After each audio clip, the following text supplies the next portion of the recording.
And we're back, folks. Welcome to another edition of Basic Binges on the Nom Talk Network. I'm your host, Mike Manalo, and today we are going to do our weekly recap of Mando. Apologies because last week we had a couple of setbacks, conflicts, as it were. I actually was at a Mando Paley Fest event, if you could believe it. So I skipped last week, but for good reason, folks. I think we can give you that excuse. Right? It's all for the way. This is the way. Yes. So yeah. This is the way. So that means good news, bad news. Bad news is you guys missed, we didn't have a show last week. Good news is we're doubling up on the episodes this week, guys. We're here to talk about two really I'm going to be honest, kind of mixed feelings on what we're going to be talking about today, because I'm going to be the first to tell you I loved episode 5 so much, and I detested to a degree episode 6. But we will definitely get into it. I can't just do this show on my own, honestly. That is not the Mando way. We do everything as a clan, and I couldn't pick a better clan to do this with than my other co-hosts here for the Mando podcast. So without further ado, Julie, would you like to introduce yourself to the people? I'm gonna wait till those motorcycles go by. Okay. Anyway, hi, yes, I'm Julie. Tonight I am snacking on Mike. Last time we talked about cake bites, and I've been obsessed with trying to find the other Star Wars cake bites. Yes. And I haven't been able to find them in the stores. So sorry to disappoint. I don't have them tonight. I could have ordered them online. But it just didn't I didn't get them in time. So I have just cookies, but they're plant-based cookies. They're called Mavericks. They're birthday cake flavored, so they're still cake related. You know what? That's acceptable. If for the next show you can order the Top Gun Mavericks, that would be good. That would be fun. There you are. No, yeah, I'm on a hunt. I'm gonna try to track down those other Star Wars ones. I want to try them all now, and the Marvel ones too. But and then I have, because this is like my dinner, but I have a pepperoni pizza bao. It's called a bauza. Ooh. I guess. And then some mac and cheese. And I have to hydrate with a Sprecher? It's probably German, and I'm probably not saying that right. Craft sparkling water, which I've never tried before. So I have it in this pretty little glass with ice because I forgot to chill it. But anyway, that is me. Julie, that sounds delicious, honestly, all of that. I'm kind of jealous because all I'm snacking on right now is a pack of fun-sized Skittles and a Coke Zero. That's not a way to. That's not nutrition. But that being said, it sounds amazing. Thank you. Elysia, it's great to have you on. I know this is the first time that we've had you on the show, and I'm excited. For everyone watching right now, this is Elysia. She is a writer and a geek, but this week she's an actress and a martial artist. So that's a little inside joke for our group. No, but that being said, sorry about that, Elysia. I couldn't resist. Would you like to introduce yourself to the people? Hi, yeah. I'm Elysia. I'm in Amsterdam right now, so it's a ridiculous time of the morning for me, but I'm glad to be here. And in that vein, I have as my drink, I have coffee because it's 5 a.m. and Kahlua because it's Saturday. So that's not just any coffee. That is coffee in an R2D2 mug. Yes, French press. It's essentially oil, inside of R2, and he's just like spewing it out. Now, Elysia, we love having you. Everyone who's watching right now is so lucky to have your presence because you're calling all the way from Amsterdam. So thank you so much. That means everything to us. Really appreciate that. Here. Yeah. Mike Lee, would you like to introduce yourself? Yes, I am Mike Lee. I am not a martial artist or actor, but I'd like to think that I am like a Henry Golding double stand-in every time he needs it. So I see it. Sir. But right now I write for That's It LA, the Geeks of Doom, and what is that? The Nerds of Color as well. And I'm having coffee. I don't know why I'm having coffee. Because I have a donut. That's why. I have a donut. So you can't have coffee without donuts. And I have strawberries too. Yeah. So there you go. That sounds amazing. So dude, yeah, I I'm love excited to talk to you guys about episodes 5 and 6, or chapters, the recent chapters at least. So yeah. I definitely am too. And by the way, for those of you who also don't know, Star Wars Celebration's going on right now. Probably a little bit closer. I feel remiss if we didn't at least address what's going on. There's so much big day. A little bit. Right? It's huge. We got so much to talk about. Sorry, go ahead, Julie. I was cutting you off. Or was that Elysia? Sorry. Oh, I just said it's a big day for Star Wars fans. Yeah. It really is. Like, Elysia, it's closer to you than it is to us, basically, at this point, right? Like, I know. I'm kicking myself that I'm not there. I'm having total FOMO seeing all of the panel, like people live tweeting and everything. well, you know what? Our clan is right there with you. None of us went, and we're all jealous too. So, everyone... I went last year because it was in Anaheim, but I couldn't spring for London right now. I'm like, maybe someday. I mean, for those watching the chat, we're podcasters, so that means we can't afford London. I mean, it's just No. Well, even if it's nearby. So we're living on that budget. So good news, bad news, of course, for Mando, right? I mean, like, I wasn't too happy with the 6th episode. We'll definitely dive into that. But from what I'm hearing, the 7th episode screened in at Star Wars Celebration, and people are saying it's amazing. So that gives us something to look forward to and something to talk about and break down next week. I can't wait for that. But also, seeing as how we're addressing everything, they announced today that 3 movies are happening, one of which is directed by Dave Filoni, and that movie is going to be our Mandalorian crossover, everyone. It's going to tie all the threads together about the New Republic that we're seeing now. So at some point, we're going to see Jack Black on the big screen in, like, full Star Wars gear. Lizzo too, come on. Yeah, and Lizzo as well. Can't forget Lizzo. Yeah, we can't forget Lizzo. Maybe not Doc Brown. I don't know what's going on there, but yeah. But that being said, yeah, we're getting a Mando movie, and that's really exciting. So I think everything that we're seeing this season, everything that has built up to this season, even Book of Boba Fett, Ahsoka coming up, I think it's all going to lead into this Skeleton Key. Huge. Yeah. Sorry, go ahead. Skeleton Key.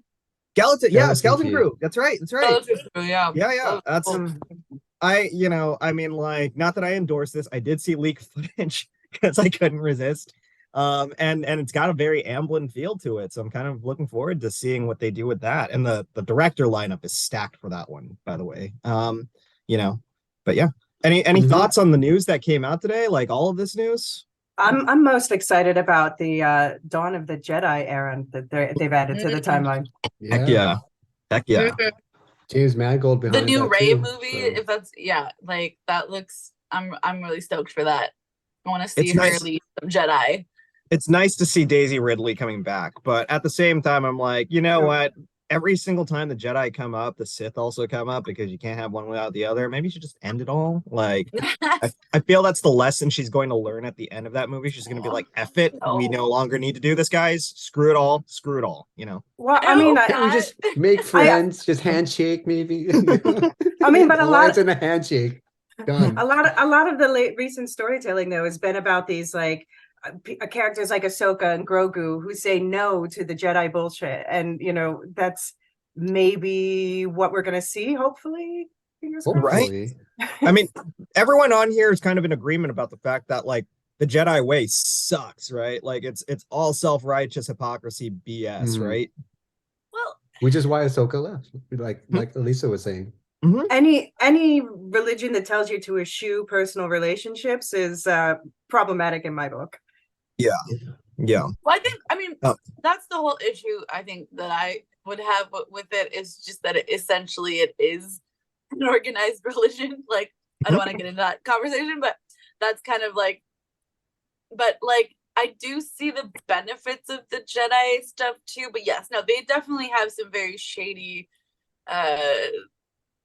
things going on, even though I want to love them and like root for them, because they are doing like what they think is right, and most of the time it is, not always, but Absolutely. And you know, I mean, it's kind of funny because I feel like Star Wars is one of those franchises where really that religion is at its core, hypocrisy in religion is at its core, but yeah, faith it's as well. true. It's really the pros and cons of it. Yeah. I Go think ahead. it Sorry. mirrors. I think it's trying to mirror some stuff in real life, you know. Yep. And Mando does a great job of really carrying on those motifs as well. Which speaking of overzealous blind faith, let's get into the Mandalorian. And yeah, no, episode 5, the pirate, right? I love this episode, guys. I think we start out with Navarro. We're really going back into those ties that we set up at that first episode with the space pirates, with all of that stuff. You know, and Grief Karga gets hailed by Swamp Thing, basically. I forgot the captain's name. Oh, anyone jump in? yeah. Yeah. I'm gonna call him Swamp Thing until Swamp Thing. he looks like Swamp Thing. He does. To be fair, he does. Sean, whatever. Yeah. But he gets hailed by him, and essentially all of this stuff ends up happening where Grief Karga is getting fired at. He's got to evacuate the city, and he's got no other option but to call in a favor to our favorite New Republic X-Wing pilot. His name is escaping me. The guy from Paul from Kim's Convenience. God damn it. Yeah. Sorry, Teva. Yes, Teva. Sorry, guys. I'm blanking today. It's been a long week. Please forgive me. I don't know why I'm hosting this. But Teva. Yeah. So he calls in Teva, gets the message. Carson Teva. Yes, There perfect. Goes to a bar where Dave Filoni, Rick Famuyiwa, and her name is also Deborah Chow, are like drinking, and basically. someone else too. And yeah, I totally missed that. Oh, yeah.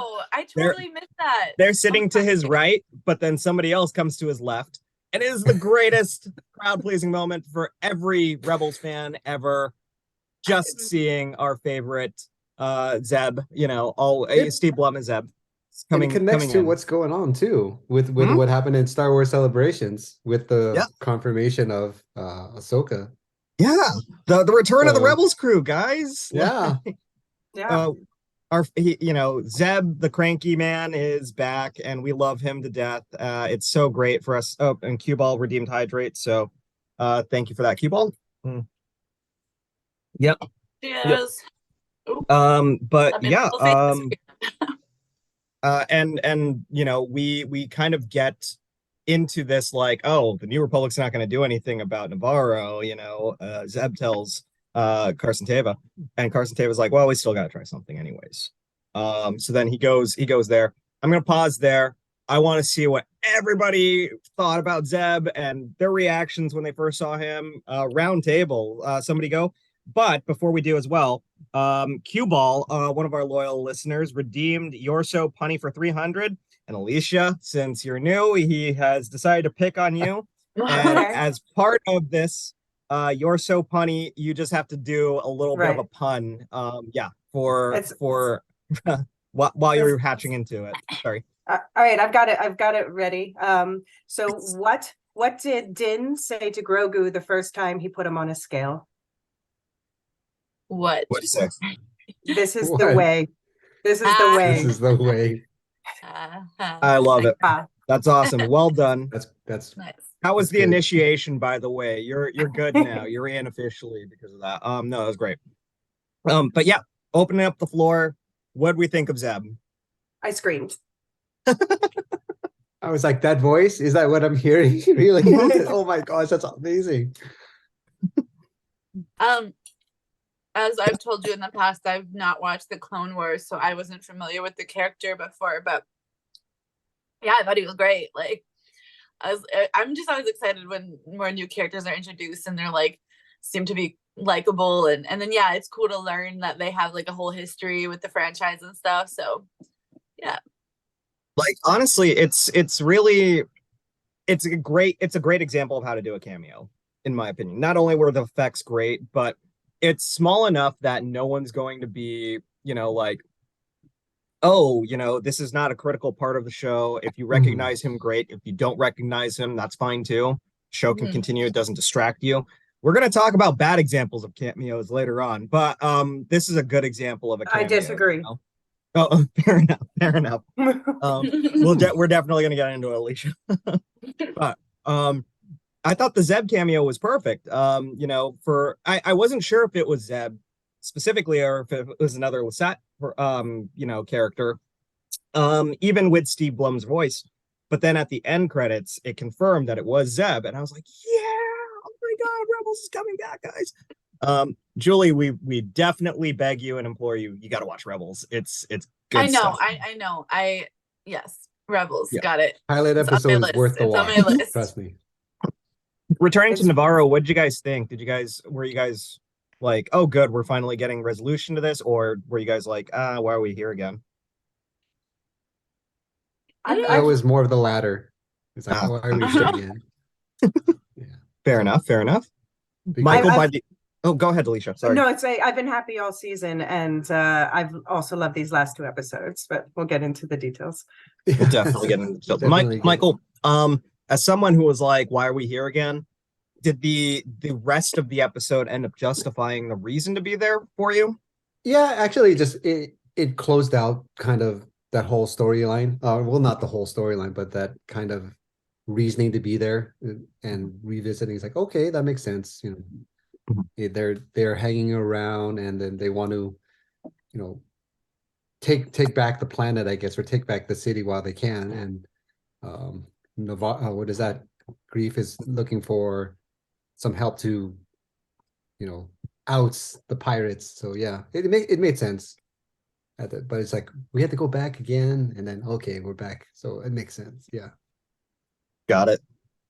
Julie, what about you? Navarro, any thoughts? I mean, I didn't mind it. Like, I wasn't like, I'm kind of neutral about it, but I was like, but I love Grief Karga. Like, I just love Carl Weathers as an actor. So it's just been super fun to see him in that role in general in this whole series, because it's so different from some of the other things I've seen him play. But I think that it was necessary though, because it showed like what's kind of going on between the New Republic and like the Outer Rim planets, where they're kind of just being shoved off to the side. And like, I think that's important. And like how also they're like swamped with all this stuff. But yeah, like the Outer Rim planets are just kind of like, okay, you're over there, you're self-governed, you can figure it out, like they're not really aiding them, and so that dynamic I think was important and interesting to see. So I like that part of it too. I agree. Any follow-up thoughts from anyone?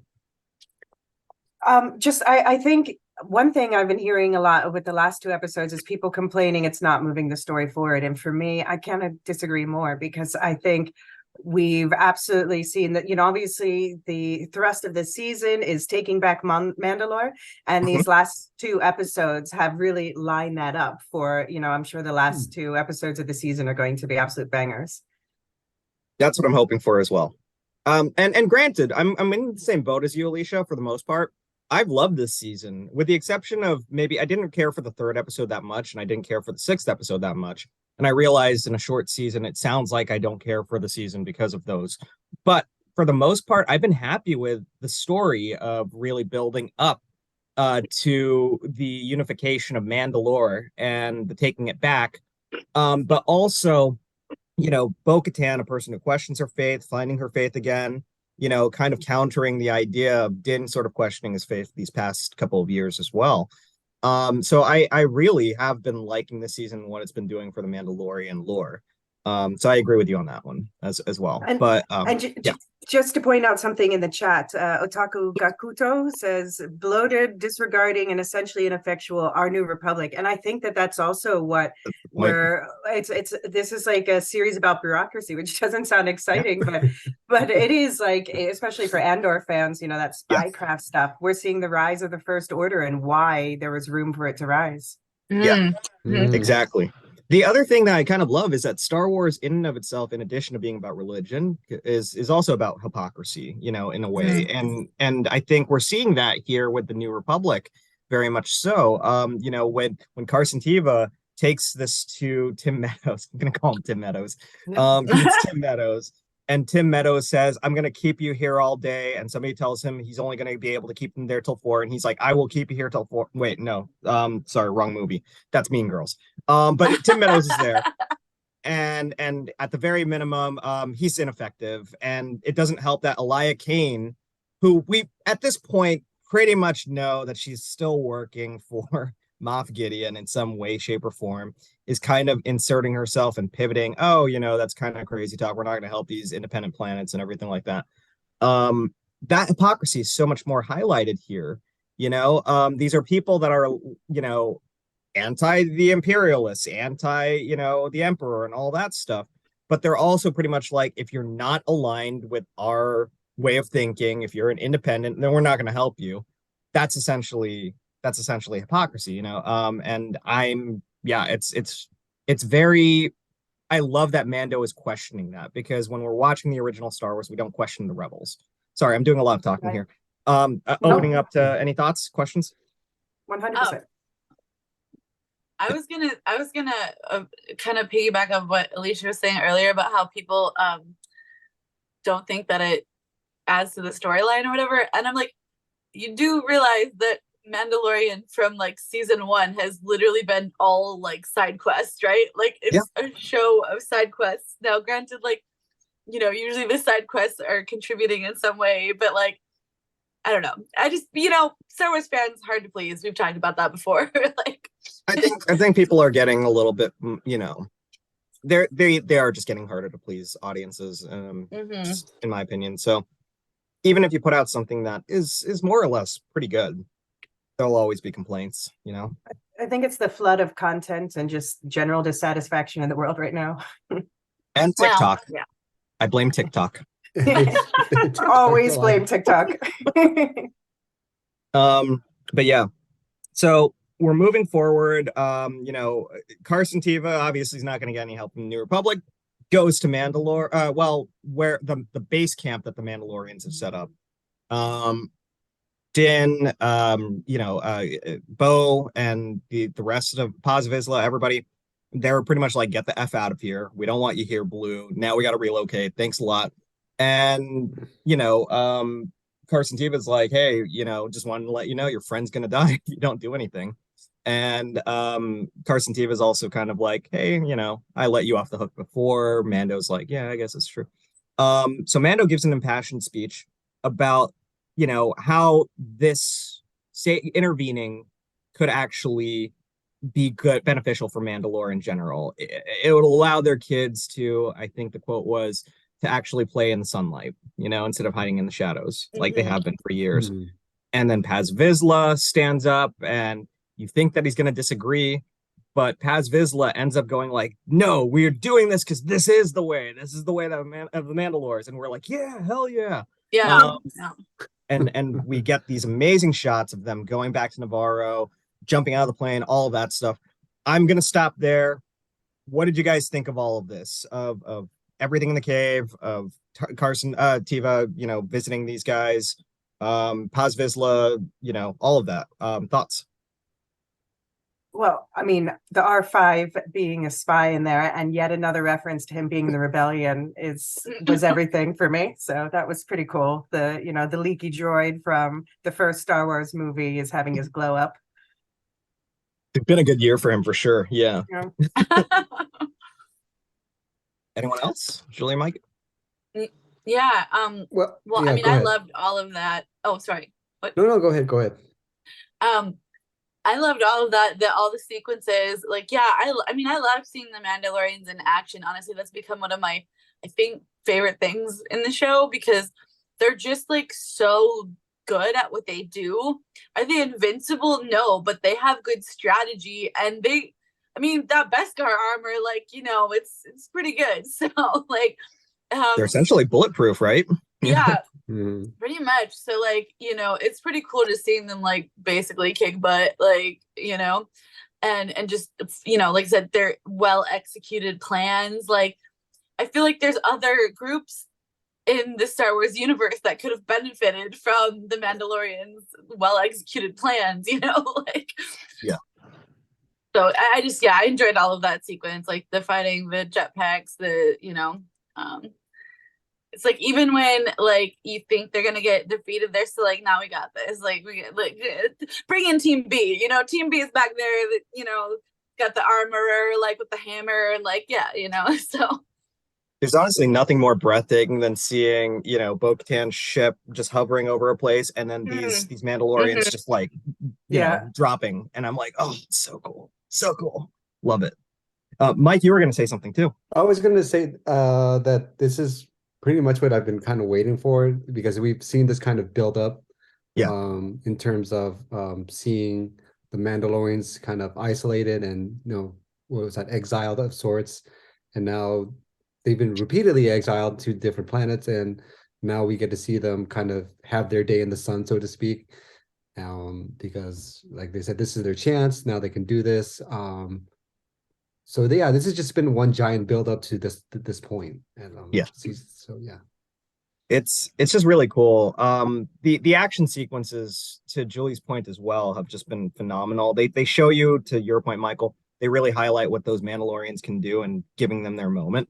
And just like, I love it every single time Din gets into anything, whether he's got a gun, whether he's got a ship, he just never misses. He's freaking John Wick, Star Wars John Wick, and I love that. You know, blasting the crap out of Swamp Thing ship and everything like that. Getting to see the armorer kick ass as well, like just beating people down with their hammer, like Thor. I love that part. People. Yeah, it's awesome. Like, were there any particular highlights for you guys for within all the action, I guess? Ooh. I mean, I think, yeah, no, go ahead. No, I was gonna say when, like what Mike was referencing, when they dropped from Bo-Katan's ship, that was just like, you know, you rarely get to see them just drop down and the camera follows them, and how they, you know, they soften their landing with the jetpacks and everything. That was pretty cool. It's cool. I think, yeah, it's what I think Michael said, that we've been waiting for this basically, I think, since we saw all the Mandalorians pop out of like Navarro, actually, underground in the first season, you know, and now, now we get to see them really in action with Din in the mix, not being like the damsel in distress. Above ground this time too, not underground. Above ground. That is pretty cool. Like, no droid sacrifices necessary this time. It kind of speaks to that storyline, right? They're underground for the most part because they're in the shadows. And now, to Michael's point, they're time to break out of the shadows. So they're invited there, personally invited there to save the day. And they're just fully exposed, doing things publicly. And I really like that. Yeah. Julie, what about you? I mean, what you were saying about the armor, I think that was maybe like a highlight for me, and just the really cool shots and action sequences. Very cool. Excellent cinematography. Absolutely. It was a gorgeous looking episode for sure. I want to highlight. Oh, I'm sorry. Go ahead, please. Oh, no, I was just going to ask, Mike, what did you think about the Paz Vizsla fake out? Oh, I thought it was great. Right? Like, first off, I kind of love, and this is something that I've never expressed, even though it's been established in season 1. I love that Favreau is voicing Paz Vizsla, because he voiced Pre-Vizsla in the Clone Wars series. Right. If you ever watched Clone Wars, that's kind of how Favreau and Filoni got together, you know, for the first time. Was Favreau was the voice of Paz Vizsla and the original holder of the Darksaber, as far as we know, anyways, in the storylines that we've been following. You know, obviously Tar Vizsla was the originator, but then Paz Vizsla was the character that first really introduced that sword to us. And it was Favreau, his voice. And I guess Favreau is such a chill dude and a Star Wars fan that he and Filoni got together and became friends and BFFs. And now, you know, that, spoiler alert, Paz Vizsla ended up dying, right? This is a descendant of his, or sorry, Pre-Vizsla ended up dying. Yeah. And then Paz Vizsla is a descendant of his. So it's kind of cool to see him voice that. But the fake out specifically was so great because he's had this contentious relationship with Din Djarin ever since they first met, you know. And for him to kind of stand up and say, why, you know, why the hell should we do this, you know, sacrifice all our families for this blue, for this town, these people that we don't know. Din's the one with the stakes, not us. I can't say that I would blame him if he sat that out. You know, I can't say that I would blame him if he decided not to take arms. I wouldn't like it, but I wouldn't be able to blame him. But the fact that he faked out, he spun it, and he was like, because we're Mandalorians. I was like, fuck yeah. Sorry, F yeah. Got excited. So I really enjoyed hearing his fake out. What about you? What did you think? Yeah, I mean, yeah, I thought it was super fun. I mean, when he first got up, I think everyone, including myself, was like, "Oh God, here we go," you know. Yeah. And then he turned it around. It's like, "Oh wow, we're not going to do this. Okay, all right, let's get on board. We're raiding," you know. Yeah. I have so many questions about the Vizslas, like so many questions about the sword, you know, like how do they pass it on between the people? How did they join the Children of the Watch? So I hope we're going to get, like, it's maybe next season or whatever, some whole Vizsla backstory. Ever since we saw, you know, what's it called? Moff Gideon cut his way through the TIE fighter, there's been that gap because the last time that we saw the Darksaber, it was in Bo-Katan's possession, you know, in Rebels. And then you time jump to Moff Gideon, and they still have not answered any of that. You know, they haven't answered any of that. So I'm very curious about that story as well, for sure. Anyone else, Julie or Mike? There's nothing I could add, honestly. Yeah, no, it was cool. Like, I think, like they said, like she said, we were all just expecting something different, and then it was like, all right. So yeah. I want to highlight something that Andy, our good friend on the chat, is highlighting. And this is Otak Kagu Kaito. Elysia pronounced it way better than me. I just call him Andy because I know him. But Andy wanted to say the strategy and leadership Bo laid down to secure victory. This is the second instance to instill confidence in the armorer, to the armorer in Bo's ability to lead their people. I couldn't agree more. Bo is such an amazing leader and tactician, and we get a feel for that with the dinosaur episode, with the Jurassic World episode. We're getting the feel for that here as well. So I really love that. I've loved Bo this season. I mean, I've always loved Bo-Katan, but this season she's just like kicking butt. But yeah. But speaking of Bo-Katan, and on that instance, I definitely want to open it up actually, because that huge event after the Mandalorians help Navarro secure victory, after they help Grief Karga, and they're justly rewarded a gigantic plot of land for them to settle on and to enjoy, which again, Michael, to your point, it's their time in the sun. I love that. You know, the armorer calls Bo-Katan in, and she's like, remove your helmet. And Bo-Katan's like, what is this, like a test or something? Like, what are you doing exactly? And she's like, remove it. You trust my judgment, remove it. So she takes it off, and she's like, you're the only person here that can walk between our sect and the rest of the Mandalorians, and you can unify us. And that to me was such a beautiful freaking moment. It was gorgeous. It was wonderful. She's walking out there with all of Din Djarin's sect watching her with her helmet off. She's not getting in trouble. People are like, what are you doing? And even, you know, Paz Vizsla is about to question this, but then kind of stops, looks to Din nods, and everybody gives the sign of approval that it's time to put aside the differences and to actually take Mandalore back, to unite the people and take Mandalore back. And such a wonderful and gorgeous episode.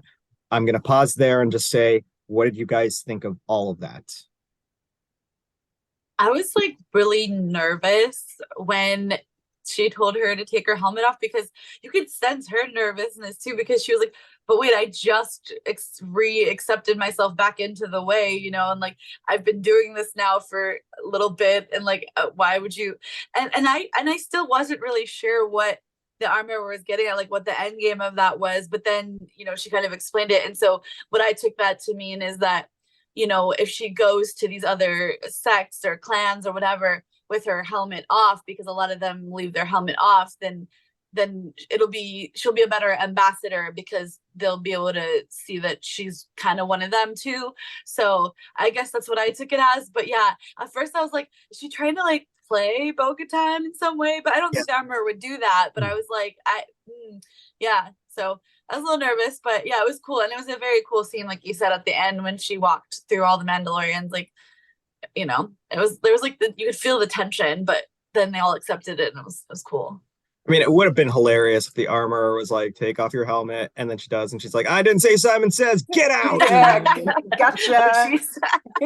That'd be a different type of episode. So shitty. Total character turn like that. Yeah. I mean, I think we were all kind of afraid of that happening, right? Weren't we all like holding our breath a little? Yeah, no, Just a little, exactly. honestly. I would be honest, but at the same time, that's not how the character's been written, at least. So Yes. Right. So I wouldn't expect that from her to. I have trust kind of pull issues. that. I have trust issues with it. No, I'm a cynic with too, the though. armor, with I'm the very armor. cynical Yeah. and pessimistic. Like I'm always like judging. Like, can I trust you? Can I not? Yeah. Especially, you know, when you can't even read the person's face. It's like, I can't. I don't know what I'm supposed to read. I can't read you people with your mask on. So, No, I know, yeah. I know. That's the thing. Like, it's just you're just relying on their voice, and it's a little bit nerve-wracking sometimes, because we're not all used to that all the time, you know. Like, and so yeah, trying to figure out what someone's intentions are with the mask on. It's interesting. Have you guys heard about all of the shipping going on with Bo and the armorer based on that scene? Yes, I would. No, I haven't, but you know, I'm all for it. Why not do it? Because fans are gonna ship like everything. Take off your helmet. Oh my gosh. So, funny story. of course. At Paley Fest, right? They played this episode. I was kind of disappointed because I thought they were going to play the 6th episode, but I'm glad at the end of the day because they played a good episode. But anyways, the 5th episode, after they played it, the crowd, of course, at Paley Fest, they're all fans. They're all hardcore. They're cheering at everything. Zeb, the drop, Paz Vizsla. But when the armorer told Bo to take off her helmet, the people behind me were like, "No, guys." And I was like, what is happening right now? So apparently it's a big thing. People really want armor Bo to shine, you know? I mean, yeah. Oh man. Bomerer. Bomerer, yeah.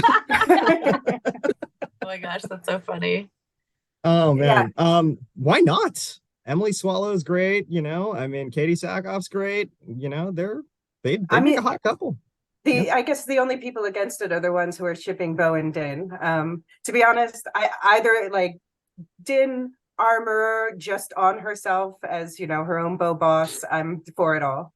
Yeah. I mean, honestly, they don't even have to be relationship things. Just like, you know, casual. We were talking about casual Mando sex. I don't understand how, but like every single conversation we have ends up going into Mando sex. Sorry about that, guys. I think it's me. It's me. I'm the problem. Taco Gakuto is saying fans already shipping Grogu and Lizzo, which I have to say, ew, he's like her like nephew babysitting son. Like, well, no. Are we sure that's not the way that they're shipping it? Because like, yeah, it's obviously like he's like, yeah, her baby, like her little, yeah. I mean, I know he's 50, but right. Brizzo's kind of a cute. That's like the dog years, right? Human is every dog year. It's better than Lizgu. Lizgu would not sound good as a. No, that doesn't work as well. Yeah, no. That doesn't sound as appealing at all. I love how much he loved Lizzo, though. That was cute. I had problems with that. All right. I mean, I suppose we'll get into it, and we're pretty much almost. Oh yeah, we're not quite there yet. Yeah. Before we do, does anyone have any last minute thoughts about episode 5? Because that built me up so much. Last reveal at the end, right?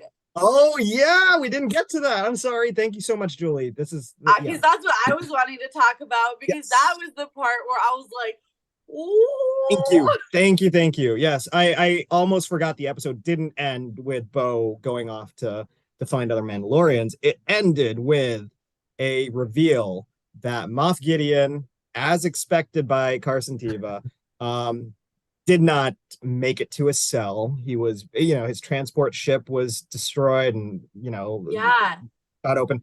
Everybody was dead except for him. He's not anywhere there. and there are traces of Beskar everywhere. Yeah. Yeah. So I was like, what? So that, I mean, that is implying that one of the tribes or sects or clans, whatever we're calling them, groups of Mandos, maybe helped with that. And I'm just like, oh, no. I think it's very possible, especially if you've seen Mhm. some of the cartoon shows. And Mm. Mike and Elysia, you guys kind of get this, right? Like there was kind of a civil war amongst the Mandalorians. Oh, there's always a civil war amongst the Mandalorians. But as far as we've seen, even under Satine's leadership, and then eventually going into Maul's leadership, there were divides, right? And I'm wondering what you guys, when you guys saw this, when you guys saw that the Beskar, was evidence that the Mandalorians broke out Moff Gideon, what was going through your heads as people who have seen it, and Julie as well, for someone who hasn't, but yeah. It was it planted. Yes, I was thinking it was planted. I was wondering if it was planted. Yeah. Ooh, I didn't even think about it if it was planted because That was my first theory too, but yeah. Because I was thinking Bo lost her, her sect, her tribe of Mandalorians, and they're going off, and they need money, right? They need to get their way. So I thought that Moff Gideon hired them at first, but we'll see. Yeah, my brain was trying to come up with like any other way that it could be, because it just, like, in some ways it makes sense, in some ways it doesn't make sense. Like the ways it doesn't make sense is just like, I don't think that they necessarily want to wrap themselves up in an imperial like business like that, but at the same time there were some that were very like disheartened and disenfranchised, I guess, after the civil wars and after, like, so there are, like, what they make it sound like is that, since I haven't watched Rebels or Clone Wars or whatever, so this is just going off of my own knowledge, but what it made it sound like was that there are some clans that might be very, very far strayed from the way, and like maybe they could have done it. But yeah, I kind of thought about it could be planted too. I don't know. I had a lot of different thoughts going through my head. Of course. Elysia, what about you? Any other thoughts? I mean, as far as this, I mean, were you the one who put forward the theory about that it could be something to do with Thrawn? I thought it was Thrawn. That was my theory. Yeah. Yeah. My theory is Ooh. because look, Thrawn, in my opinion, is a master tactician. If Mm. Thrawn wants to frame people, if Thrawn wants to do something like that, he can. He's smart enough to do that. He's a genius guy. And for us to have Moff Gideon be the main villain of The Mandalorian sort of makes sense, but it also makes sense that he could potentially have, a Grand Admiral above him, that needs him. And it would make sense for Moff Gideon to report into a bigger bad like Thrawn, and it would connect the Ahsoka series with the Mando series ultimately from a storyline perspective. So to me, I thought, what if Thrawn was the one that broke out Moff Gideon, because he needs Moff Gideon, and then planted some way or somehow Mandalorian Beskar, to set them up, that was just a theory. Yeah. But yeah. I mean, that's someone who would have that level of attention to detail. He's very meticulous like that. Exactly. And he's smart enough to do it. And he is the heir to the Emperor, so.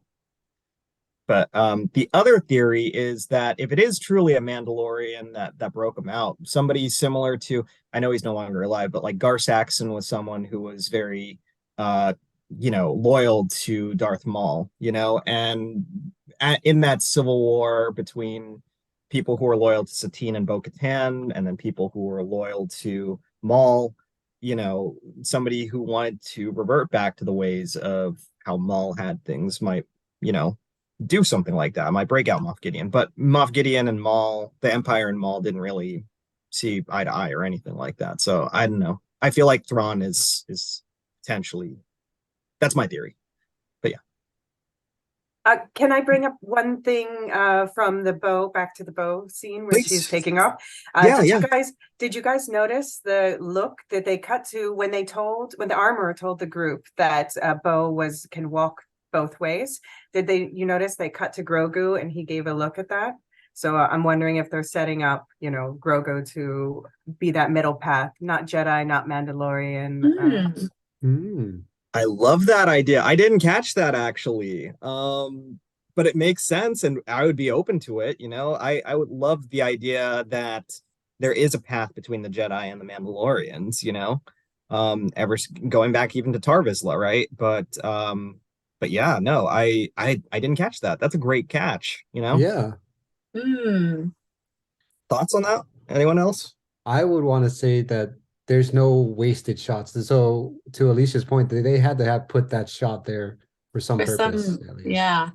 I did catch it. I caught his little look, Grogu's little look, but like I didn't really have any thoughts as to what it meant. So that's a very good observation. Like I was like, why is he looking like that? But yeah.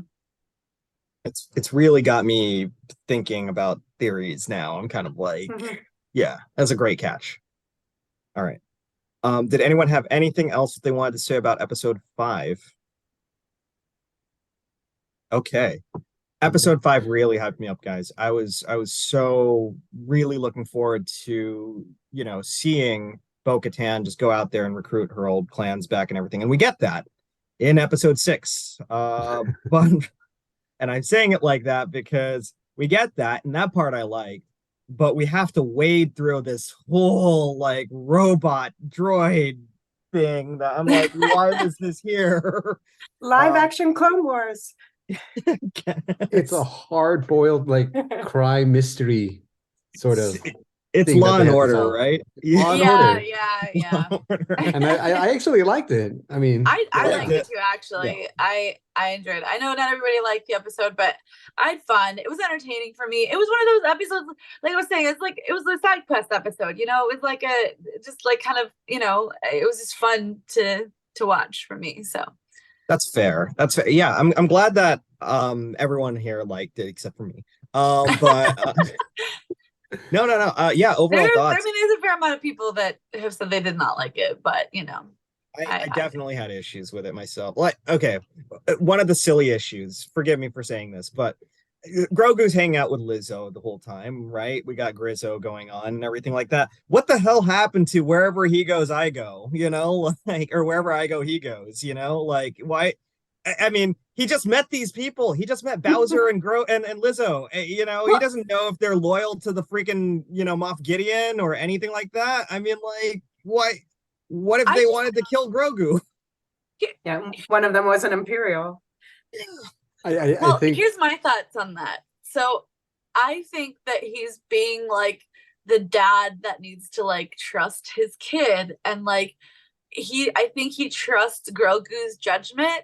Yeah. And like Grogu clearly like trusted her like immediately, and like he was like, okay, I guess if Grogu trusts her, like I could trust her too, because Grogu, if you'll recall, has been a pretty good sense for danger and for stuff happening. Like I think throughout this whole series, like he's had like almost like a sixth sense about certain things. So like I feel like he's gotten to a point where he's like kind of trying to be that, like the dad who needs to like let his kid go a little bit, and that's how I took it. Like I think he just saw how trustful he was of her right away, because Grogu is not like that with everybody. Like Grogu is very much not jumping into the arms of every random stranger that he sees. So like the fact that he's just a Lizzo fan. Yeah, maybe he's still a Lizzo fan. He likes flute music. I would stand that. I would stand it. I mean, come on, it's Lizzo. But remember him force choking Cara Dune, Yeah. Which is funny in retrospect, but yes. Oh my God, yeah. Sorry, Julie, I kind of cut you off there. Oh no, I was pretty much finished. But yeah, that was my take on that. Is that like he just saw how much he immediately trusted. He was like, okay, I need to just trust my kid here, like so. And he knows that he can defend himself. Right, that too. That's true. Yeah, that's true. Okay. You guys have turned Mike around on this one, and Mike is speaking in the third person because Cue Ball redeemed third person. So forgive Mike for segueing that way. But Mike actually thinks that you guys had really good comments and really good arguments about that. In fact, I think they definitely countered my problems with that and kind of convinced me that kind of convinced Mike that it works really well. Good calls. Yeah. Mike would like to know what everyone else thought of the episode. And just, this beginning, with the side quest episode and just the idea of the Law and Orderness of it. More thoughts. Sorry, go ahead. I want to live on, what is it, Plaisir 15? Yeah. I mean, it's 15, it's literally yes, called 15. it's literally called Pleasure, so no surprise there, but sign me up. What did Mike would like to know what everyone thought Oh, of yeah, the sorry. cameos. Jack Black and Lizzo. Did they fit the roles for you guys? Did it distract any of you guys? Mike thought it was distracting, but Mike would like to know what everyone else thinks. I hate third person. Mike hates third person. Well, Julie Michael really thought, enjoyed the cameos. Oh, go ahead. yeah. No, I was gonna say Michael really enjoyed the cameos, right? Yeah. So he thought Jack Black was very funny and he fit in the role really well, and they've really embraced his kind of personality of being, boisterous and kind of funny and tongue in cheek. And the same with Lizzo, who's very, this kind of bright like ball of joy, I guess. So it was a lot of fun to see them leaning into their personalities, and yeah. Yeah, Julie would agree with that.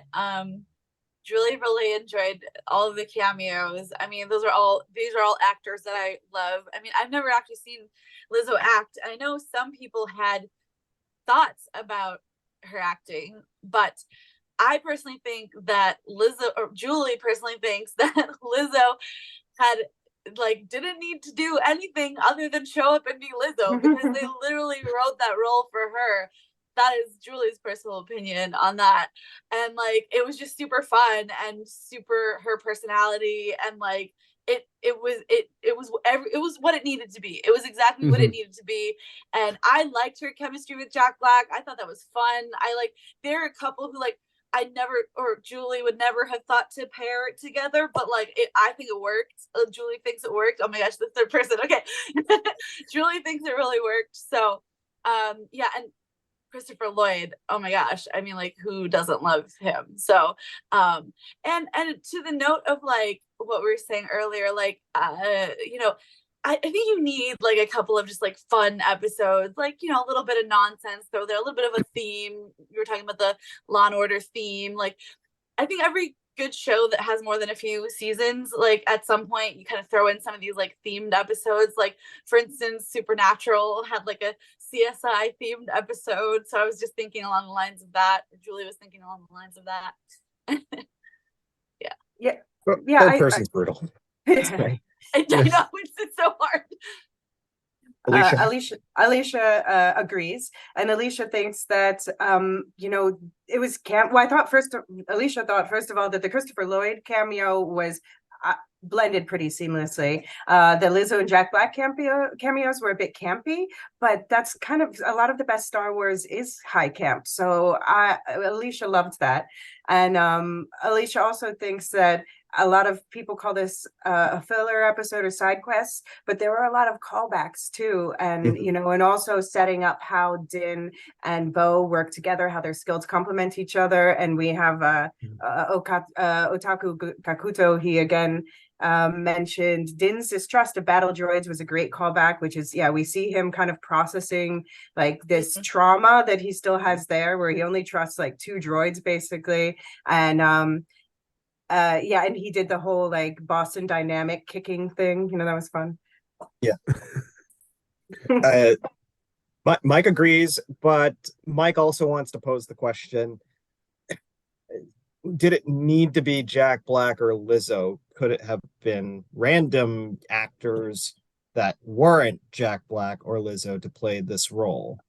I would counter with, did it not need to be Jack Black and Lizzo? Why not?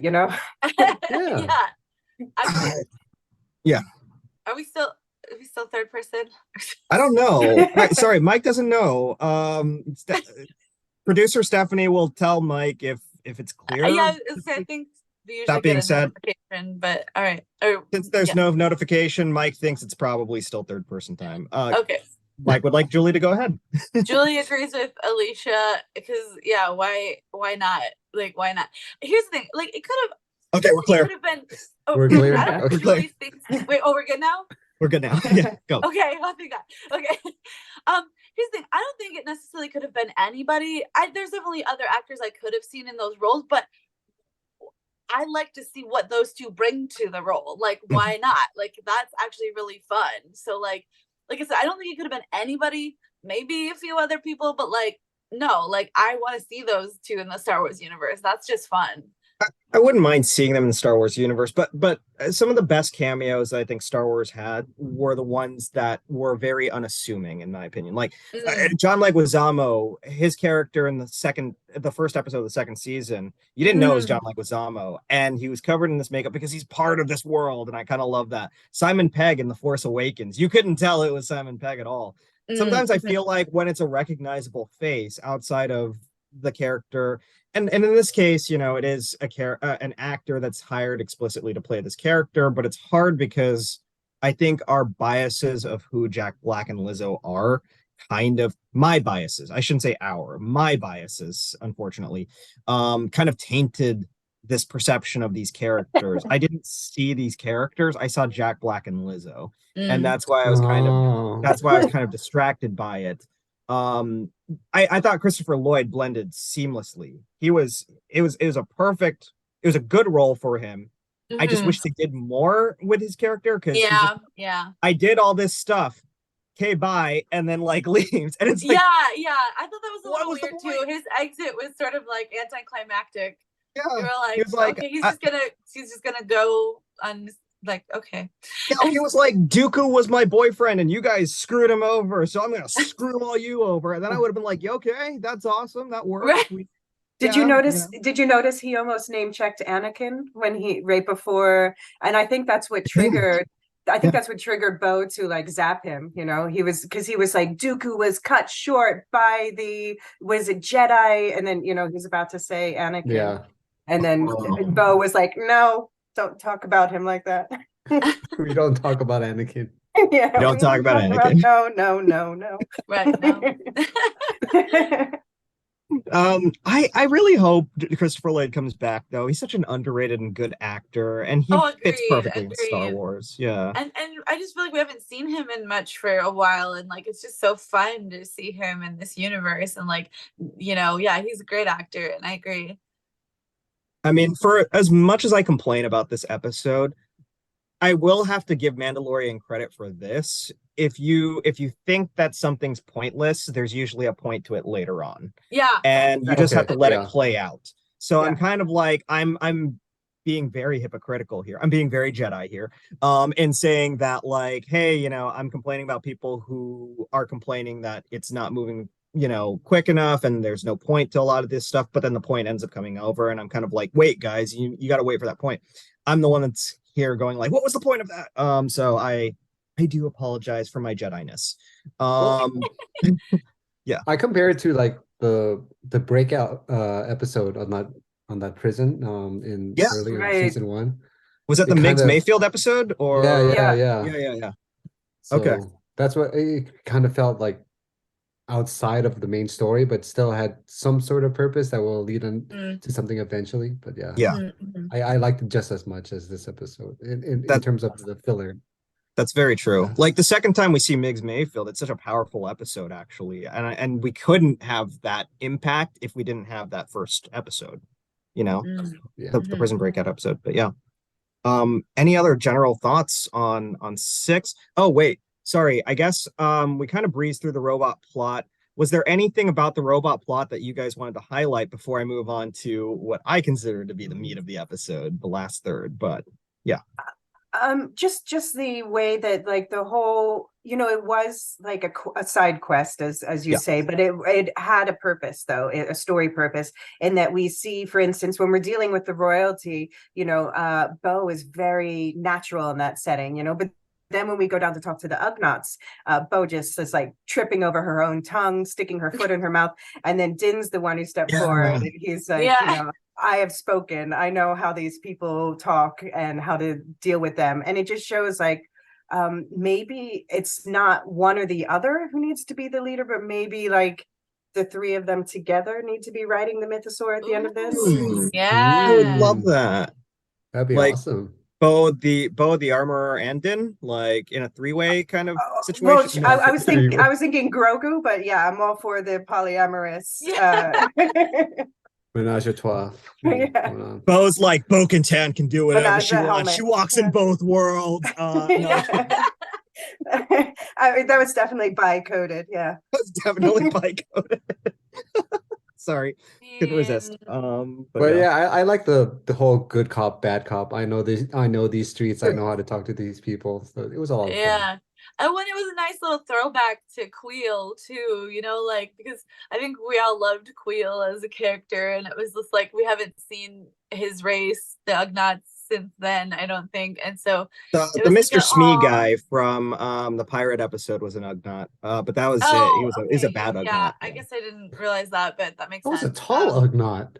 Yeah, it was actually. That you mentioned it. But just the whole like I have spoken things. I think we all really enjoyed that episode from back in the day. So it was like, oh yeah, I remember that. You know, it was kind of a fun little throw to like why he knew the Ugnaughts, like their way of life and that kind of thing. Yeah. Yeah. We missed that guy. Yeah. Nick Nolte was so great. You know, he was a good character. Before I segue into the last third of the episode, which in my opinion is really, really crucially important, I'm very glad that they did that. A couple of notes from our neglected chat. I'm sorry, guys. I feel like I've been neglecting you this entire show. Andy, I think you said, the concept of droids being self-aware, humans are being self-aware that humans are inherently flawed, but they love to be of service to their creators and their worth. That's true. Christopher Lloyd was also excellent in Nobody. That's true as well. And they kept him around. He has intrinsic knowledge of using battle droids. Who knows if they would be of use again for nobler purposes. I think you're talking about Christopher Lloyd's character, and agreed. Mike is fixated on thruples. Agreed. And then I think you also, way back when we were talking about Bo and Grogu, Alicia's point about them walking in both worlds, I think you mentioned you thought Luke would be more open-minded about his Jedi approach to the Jedi Order, or his approach to the Jedi Order, and hopefully Rey learns from his mistakes and embraces not blindly accepting one path. Considering that Rey probably knows less about the Jedi ways than Luke did when Luke got into it, I think it's very open for her to buck tradition and to actually do things in a way that's a lot more open.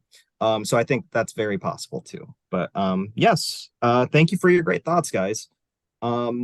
All right, anything else to add before we segue into the last half of that episode? No. Okay, let's talk about the last half of that episode. One, Axe Wove, who we see at the very beginning breaking up Romeo and Juliet, which is hilarious. But also, he is broken from the way with Casca Greaves and the rest of their Mandalorian tribe, from Bo and everything. And of course, they don't, Bo challenges him for the leadership of this sect of, this, I guess, group of Mandalorians. I'm just gonna call them a group. And she whoops his ass. Come on, it's Bo. Yeah, like, can we just talk about just for a second how much of a badass Bo-Katan is? I was like, yeah, that's my girl. It's awesome. God, without the Darksaber too. Come on. Yeah. The Darksaber, and of the people there, she's the only one really qualified to wield it, like in terms of knowing how to wield that thing. Din doesn't even know how to wield it, and it's great that, and I know a lot of people took issue with it. I didn't, but when Din says I got this this Darksaber in combat, but then she beat my captor, the guy that took it from me, so technically she gets it. I think a lot of people were like, oh, it's a bullshit technicality. I was like, no, it makes sense. There's a whole reason, you know, what she did was a life debt. Din Yeah. was indebted to her. It was a life debt from Din. So the least that he could do is give her this dark saber that means nothing to him. So I'm kind of glad that they did that and they resolved it that way. What did you guys think, though? I mean, did you guys have issues with this? No, I mean, I think that, well, first of all, there were people who predicted that in advance that was going to happen, but kind of as a joke. So it was fun to see it play out actually that way. But also, if you look at like the way the Vizslas were passing on the Darksaber before Maul took it, we don't know too much about it, but they're passing it from like parent to child for many, many years. You have to wonder, that was probably all ceremonial, like probably a staged battle or something. So it's as much BS the way that they were doing it as, this, at least this was a real fight and Bo won it.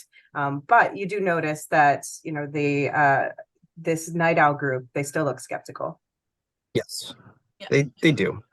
And it's because, it's because you do see Bo teaming up with someone that they thought was nuts, that they thought was a zealot, right?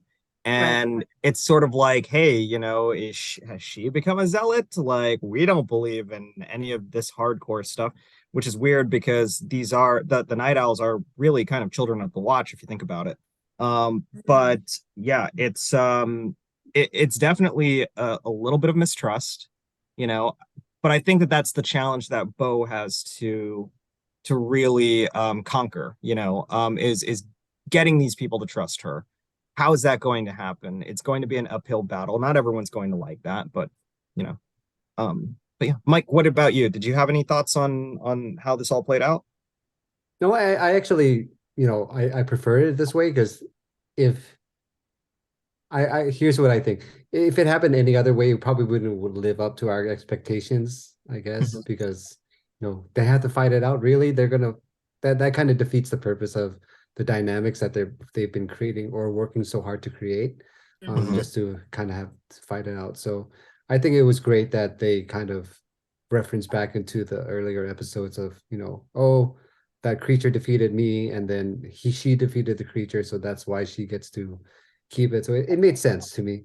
But overall, I think, like you guys were saying, the Night Owls can't be trusted. So of sorts, that's why I thought, when I saw the Beskar armor in episode 5, they were talking about it's like, oh, they probably planted it there. They were hired by Moff Gideon and such. So, and since Moff Gideon probably has some sort of resentment, it's like, okay, put Beskar armor in there, make it look like he did it, or his faction or sect did it. So yeah.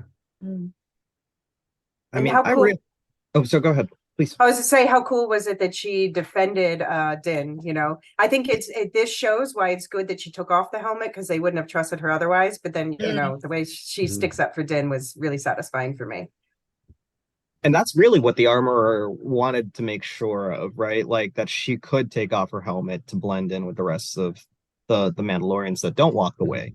So that was very smart and strategic on the armorer's part. I'm really glad that she did that. But agreed on both accounts. Julie, what about you? Anything to add? Well, just what you were saying about the helmet thing. Yeah, it in this episode it became much clearer, like what that purpose was, why she needed to take it off. So yeah, that was cool. As far as like the way she got the Darksaber, like, yeah, no, I didn't have a problem with that. I thought that was awesome. Like, I thought it was really clever on behalf of Din's, like, his logic as well, because I knew he was gonna give it to her, like he was gonna find some way, but he wanted her to get it honorably, so this was his way of doing that without having to combat her. Because, like, do we really want to see them fight each other? Like, no, because supposedly the rules say that somebody has to die, and nobody wants either of them to die at this point. So like, but also even if, like, but then if one of them didn't die, then it's also questionable. Like, if somebody wanted and someone didn't die, then that's like a weird plot as well. So like, I think this was the best outcome that we could have hoped for with that, honestly. And also, I was just gonna make a point about, like, here's what I say, like rules, right? The general, like, belief about rules in a society, in a religion, in a group, whatever, is that, like, all a rule needs is for somebody to say it and then somebody to agree with it, and then and then that becomes a rule. So, you know, Din said what he said, and Axe agreed with it, and done. You know, that's, to me, that's all it takes, like, for a rule to become a rule. So, yeah, I liked it. So I think, Great. like I said, I don't think it could have come out better. No. Great points all around. Yeah. Go ahead. Oh, yeah. I honestly, for me as well, I agree with all of you guys. And first off, I'm going to say this very much so, very truthfully and honestly on this podcast in front of all of our listeners. I'm a stubborn bastard. It's very hard for people to sway my opinion on things. And I actually really disliked the episode when I first started watching this. But after talking to you guys for the past couple of minutes, you guys are actually swaying me around on this episode. Yay! I'm going to be honest. Yeah. You guys are actually swaying me around. And that's not an easy thing to do because I'm such a stubborn bastard. But yeah, that being said, no, you guys brought up some amazing points. Even the Law and Order stuff, which I found pointless. You're right. It's actually very fun. It's very interesting. It's, you know, calling back to a lot of the distrust stuff. I really had no problems with the way that the episode ended. To me, that was the progression, right? That's the story progression that we were looking for. They gave it to us, and they gave it to us in a way that I respect. I think, Michael, one of the things that you and Julie both actually touched on, that I liked was, you know, it would have been so unsatisfying if Bo-Katan was like, then I challenge you, and then turned around and was like, Din Djarin to combat. You know? Yeah. And it would have been so dissatisfying because Would have been backtracking. yeah. It just completely cancels out everything that we've seen this season. Exactly. So the way that they handled it was literally the best outcome of all of this, as even as you said, Julie. And I'm very much glad that it's funny because at Paley Fest, there was somebody that I was in line with when we were paying for like parking, and he was complaining about the writing this season, you know, one of those guys. And he was like, they didn't even resolve things about the Darksaber. Well, sir, if you are watching this podcast now, wait for it. They did. Wait for it. They did. Your did answers, now. your questions have been answered. So there What? you go. I will say That's one thing about this episode that I wish they did. Since Please. we're talking about Law and Order, I wish they really leaned into the Law and Order thing and had those, you know, those sound cues. Dun-dun. Somebody shoots their helmet and it goes clunk clunk. Oh my gosh, that would be so funny. So like if they had the timestamps and everything, like we're here, we're going here. And they needed that. Bryce Dallas Howard should have leaned into more into that. So yeah. Missed opportunity there. Missed opportunity. Come on, Jon Favreau.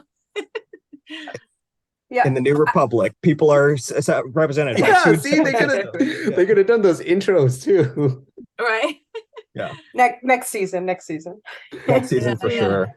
They're gonna Again, watch our show and see that idea, and they're gonna be like, maybe we should do that. You should lean it. Have a John Williams-esque with the long. Oh my gosh. guys, I know that we are pretty much out of time. We've gone over a little bit, and I know that it's super late there, Elysia, so we definitely want to make sure that you get to bed too.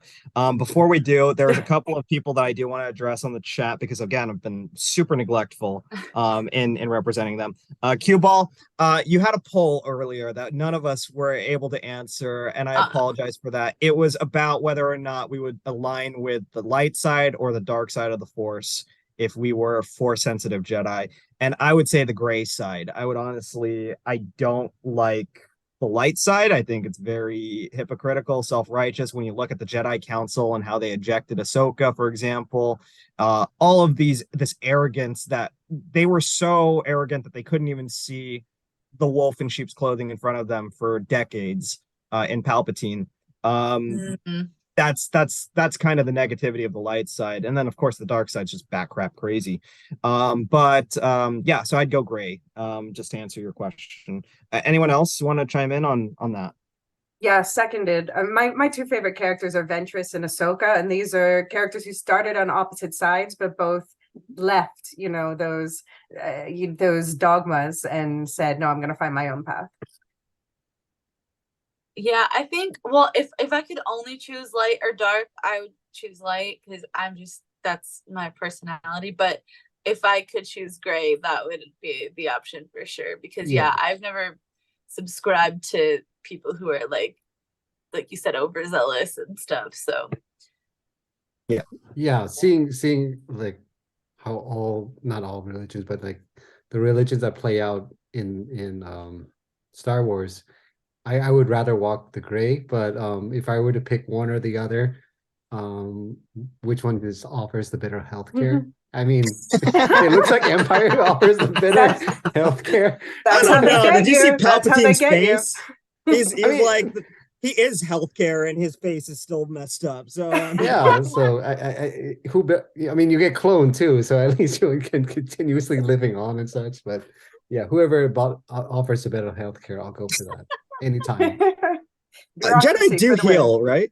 Like, oh, sorry, go ahead, Elysia. I said bureaucracy for the win. Yeah, bureaucracy for the win. So Jedi do heal, right? That's one of their powers. Rey healed people. Yeah. Grogu has healed people. Maybe that's the better healthcare. It's rare, right? Yeah, it's rare, but as long I can't see a Sith person, healing anyone. I mean, but that is what they promise you to get you. I mean, look at Anakin. Yeah, see, that's true. That's true. So that's shittier healthcare then. It's lies. I'll be the one to change the rules. There's only cookies. Yeah, no healthcare. Cookies. No, it's travel biscuits. Sorry, yeah, the yellow ones. Yellow travel biscuits. Oh man, guys, this was fun. I wish we could do this more, a lot longer as well. But alas, all good things must come to an end. I know that we're going to be in for a firecracker of a recap next week for sure. But before we all part ways, I want to just ask if everyone could just tell everyone where to find you. Elysia, I'll start with you. Where can everyone find you? Yeah, you can find me on Twitter, and my tag is at @ElysiaCB, so it's ELYSIACB. And awesome. That's the best place to keep up with what I'm doing and see all of my geek takes. Awesome. And those are damn good geek takes, people. You got to follow her. She's if you need your fix of really good recaps at the end of the episode, if you follow all these guys, you're going to get some really great analysis immediately, and you won't have to wait for Friday. But if you do want to wait for Friday, it's more entertaining because we talk about thruples a lot. Michael, where can everyone find you? You can find me at I am Michael J. Lee. Am I pointing the right way? Yes, I am. So I am Michael J. Lee. That's all socials, Insta, Twitter, what was that? What else? TikTok. I don't do TikTok as much as I like to, but you can find all my writing on That's It LA, We Live Entertainment, and The Nerds of Color. Excellent. Awesome. And last but not least, Julie, where can everyone find you? So my two primary socials are going to be Instagram at JRaelyn and then TikTok at JRayLady, where I post some fun Star Wars content occasionally. It is fun. It's awesome. Again, like I said, really good analysis. But yeah. Yeah. And as always, I've been the annoying voice of Mike Manalo. This entire, you can find me at TidyBoyBoy182 on Twitter and Instagram if you want more of that annoying voice. Or better yet, you can see my writing as well on the same sites of Mike, nerdsofcolor.org, whattowatch.com, and That's It LA as well. But yeah, that being said, you guys, thank you for joining us. The best part of our weeks is getting to entertain you and talk about Mando with you guys. And thank you so much for this. And for our panelists, thank you guys so much. Hopefully we get to do this again very, very soon. That being said, thank you guys so much. Have a great one. Thank you. Thank you. Bye, everybody.